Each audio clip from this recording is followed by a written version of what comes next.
Hi, good day everyone, and welcome back to our online session, a continuation of what we have discussed earlier. So the discussion was earlier was about a Hamiltonian graph. So this time I'll give you a scenario. So it's gonna be a different scenario. Kung kanina you were a male boy and you have to visit each of the vertices, this time the scenario is different. You are not after the vertex, we are after the edges.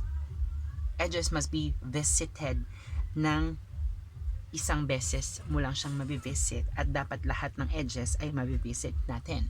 So, assuming kayo ay magkakandak ng total May is already approaching ng Sagala at kayo ay may lokasyon sa inyong lugar na ganito kung paano nyo nakikita yung inyong mapa.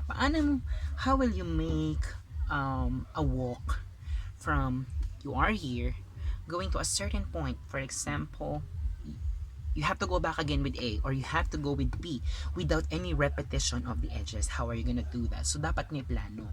There must be a plan on how you're gonna do that. Hindi pwedeng saka pa lang magsasagada or saka pa lang magkakaroon ng prosesyon ng Nazareno. Sa Nazareno, what people do is, this is an example ng gagawin natin, no? Hindi pwedeng paulit ng paulit babalik kung saan, hindi pwedeng ganun because that's gonna be tiring at for those participants na gagamit or magwo-walk ng iyong gagawing daan. So it must be planned very well.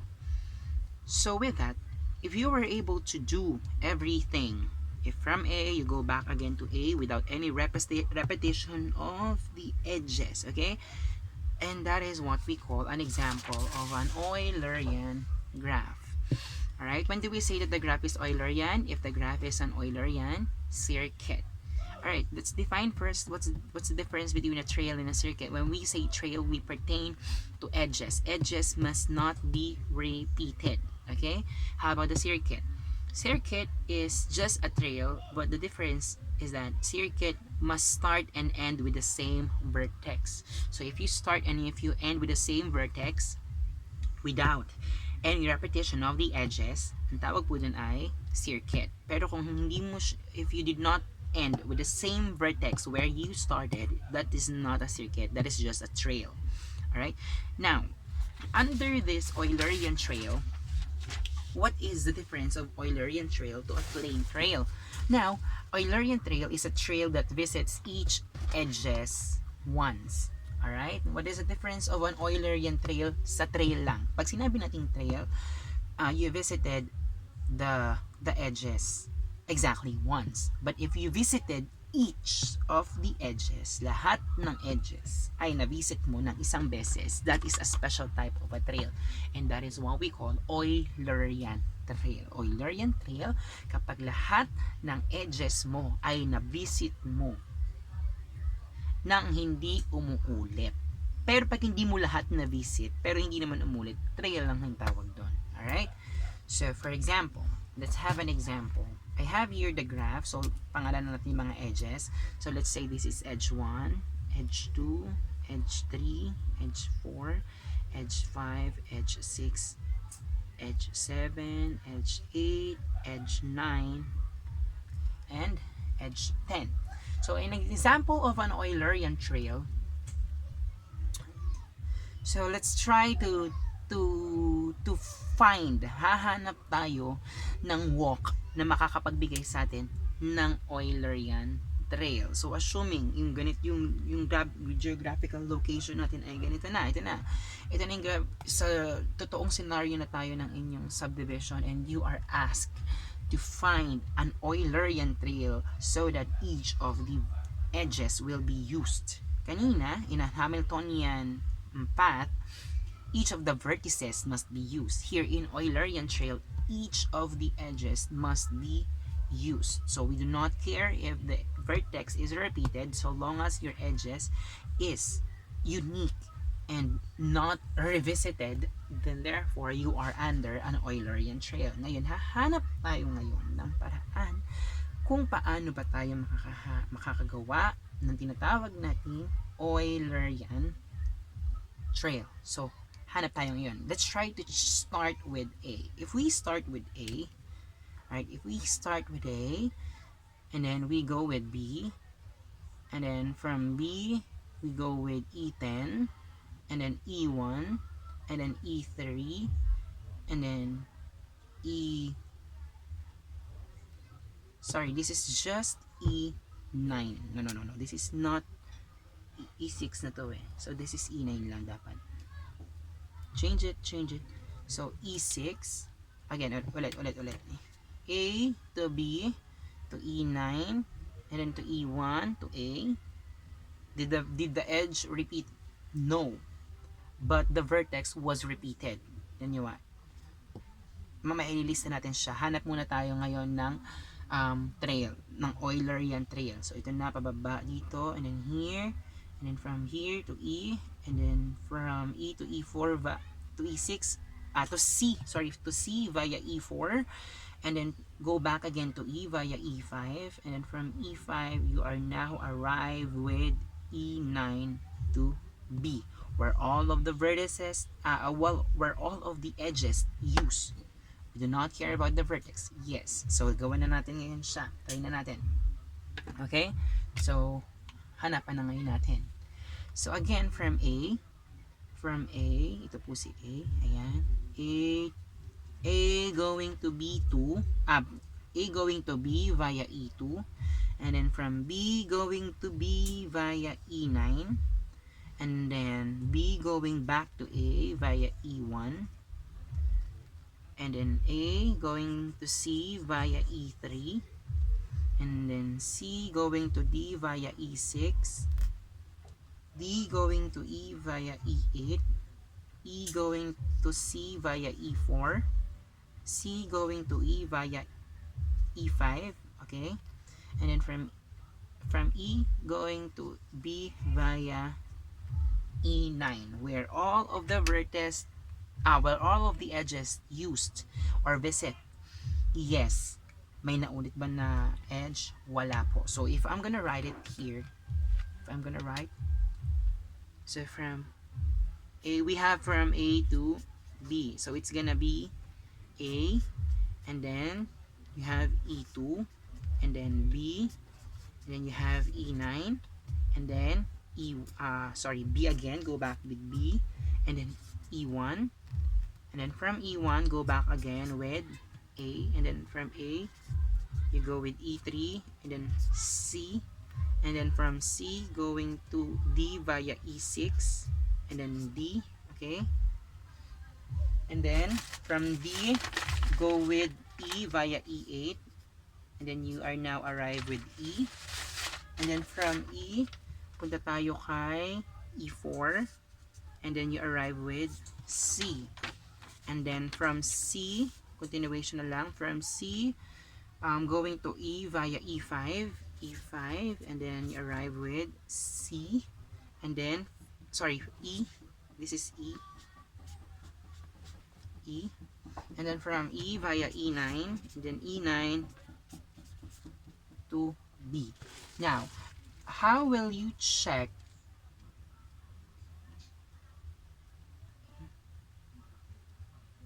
E1, E2, E3, E4, E5, E6. This is E7. Sorry, paki-check na lang po. E7 na sila. E7 ho ito ha. E7. Paki-double check po. E7. So, this is not E9. This is E7. Alright? This is E7. Okay? Kung titingnan po natin, yung daan na tinahak po natin, how will you check if your edges are not repeated?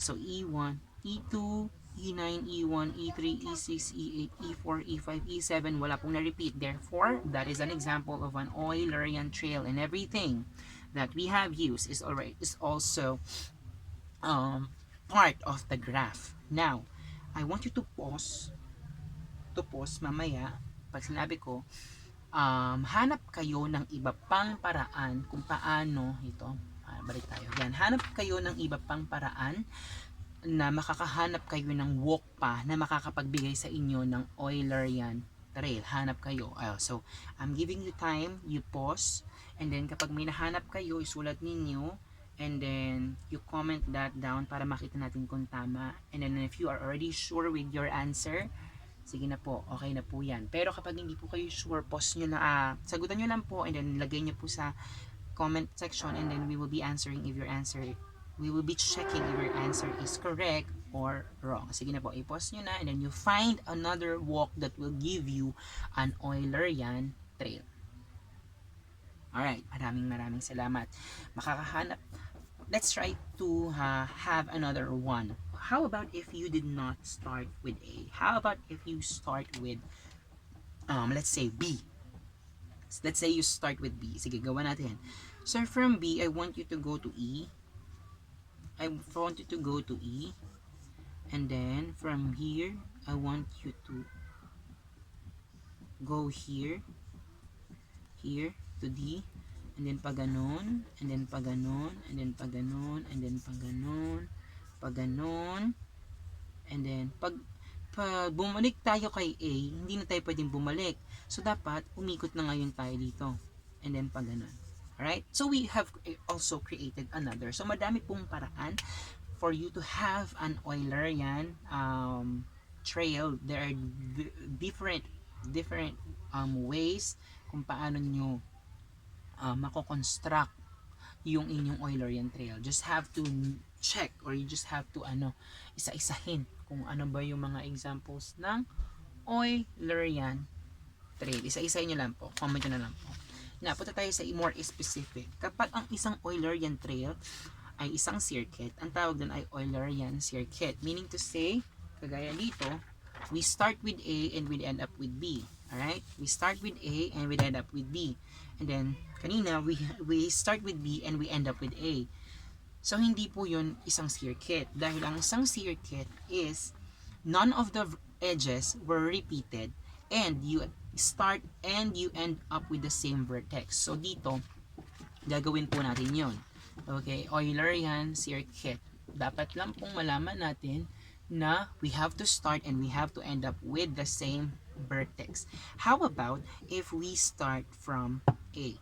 Okay? Hanap na ngayon tayo. A, B, D, going back with A, and then going back with here, and then pag binalagay ko siya dito, hindi na pwede. Because when you do that, this is already taken. Hindi pwede. So, tingnan natin ha. So, from A, going to B via G. Okay, from B, going to D via H. And then from D, going back with A via F. So, from here, you go with C via B. So, sabi ko nga, hindi kayo pwedeng bumalik doon. Kasi kapag bumalik na kayo dito, wala na kayong lusot. Kumbaga, that's gonna be the dead end. So, ang gawin niyo, it's either dito kayo dumaan or dito kayo dumaan. So, if you're gonna take the route from C going to D via E, and then from D going to E via I, and then from E going to C via D, and then from C going to C via E, and then, sorry, that's C, small c, and then from here, going back with A. Did you arrive with the same vertex where you started? Yes. And that is an example of an Eulerian circuit. If you start and if you end up, and everything in your edges was used, and that is an example of an Eulerian circuit. So, hanap lang kayo ng paraan para makahanap kayo ng Eulerian circuit. How about you pause the video when I say, and then hanap kayo ng iba pa. How about try with B, try with D, try it with E, or try it with C? I want you to pause the video now. Pause. Thank you. Okay, so assume na na-pause nyo na yung video, and then check nyo na ngayon kung tama nga ba. Gawa pa tayo ng panibago pa. How about why don't we start with sige, kay D na lang. We start with D. So, start with D. You go with D, from D to E via I. And then, akit tayo ngayon kay C via D. And then, gawa tayo, ikot tayo kay C via C, edge. And then, ito, ganun tayo dito. Punta tayo kay A. And then from A, punta tayo kay C again. Oops. Pwede ba? From C. Oh, pwede. From C, pwede. And then from C, baba ulit tayo kay E. Oh, pwede. And then akyat tayo dito kay, oh, pwede dito na lang tayo kay H. Kay B, kay H. And then pag ganun, and then pag non, you arrive with the same vertex where you have started. Was that a good example of an Eulerian circuit? Yes. Now, what are the key points that you have to know in finding out if that is a circuit, Eulerian circuit, or an example of an Eulerian trail? Let's go back again with the concept of what we have learned about the degree of the vertex. As you can see, what's going to be the degree of the vertex A? What was the degree of vertex A? Vertex A, how many edges connected to vertex A? 1, 2, 3. So you have degree 3. How about B? C. 1, 2, 3, 4. So you have degree C 4. How about D? 2. E. 1, 2, 3, 4. You have here 4. How about B? 1, 2, 3, 4, 5. You have here 5. Now, how about the degree of the Eulerian circuit? Okay, so A, 1, 2, 3, 4. So you have 4 as the degree of A, or the number of edges of A. B, 1, 2. D, 1, 2, 3, 4, apat. E, 1, 2. C, 1, 2, 3, 4, 5, 6. As you can see, all of the edges are of even degrees. Now, if your edges are even, then you are under an Eulerian circuit. The only time that you consider, the only time that you can say that your circuit is an Eulerian is when all of your edges are of even degrees. Comparing it to the trail, as you can see, you have here 4 even, 2 even, 4 even. Now, the only time that you can have an Eulerian trail is when you have 2 odd degrees. Alright? 2 odd degrees. And what are the degrees? Or what are the vertex where you have odd degrees? You have vertex A, which is 3, and vertex B, which is 5. And therefore, that is considered as an Eulerian trail kapag may dalawang kayong odd na degree. Let's try to have another example. Example. Before you proceed with finding out, find an example of an Eulerian trail or an Eulerian circuit. Kapag Eulerian ang hinahanap, you pertain with the edges. Now, before you proceed with the walk, para makahanap kayo, tingnan nyo muna yung mga edges. Or tingnan nyo muna yung mga vertices. What is the degree of vertex B? The degree of vertex B is 3. How about vertex A? 1, 2, 3, 4, 5. So it has 5. How about G? 1, 2, 3, 4. How about C? 1, 2, 3, 4. D, 2, E, 4, F, 2. O, ano napansin natin? That all of the vertices has even degrees downwards, while we have 2 odd degrees. Now, can we have an Eulerian circuit? No, because the condition that you have to follow in an Eulerian circuit, every degree of your vertices must be even. So since we have 2 odd degrees, therefore this is under Eulerian trail. This is an Eulerian trail. It cannot be a